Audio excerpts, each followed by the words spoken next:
इथं वहिनींनी नाश्त्यासाठी मस्त अशी रवा आणि रव्यामध्ये ना ताक घालून केलेली अशी इडली केलेली, रवा, ताक आणि उडदाची डाळ. तर हे तिन्हींचं मिश्रण असणारी एकदम जाळीदार, एकदम स्पंजी आणि एकदम मऊ लुसलुशीत अशी इडली. सकाळचा नाश्ता बघा माझा, ह्यातले मी 2च बिस्किट घेणार आहे, 1 इडली.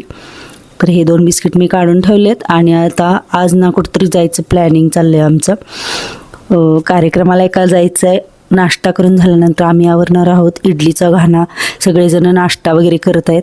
आत्ता मी 1 इडली खाल्ली आणि नंतरसुद्धा 1 खाते असं मी म्हणजे ठरवलं आहे.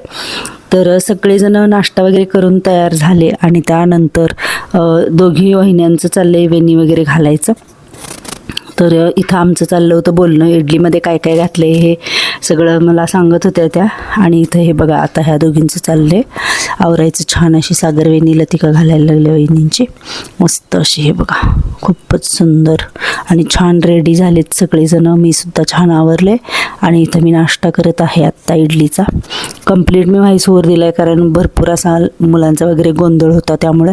आणि इथं मी काय दाखवत आहे, ही अंगठी बघा, लतिकाची अंगठी घातली मी, तिने घालायला दिली, आजच्या दिवस घाला म्हटली. आणि आत्ता मी निघाले भुर्र जाण्यासाठी. चला बाय.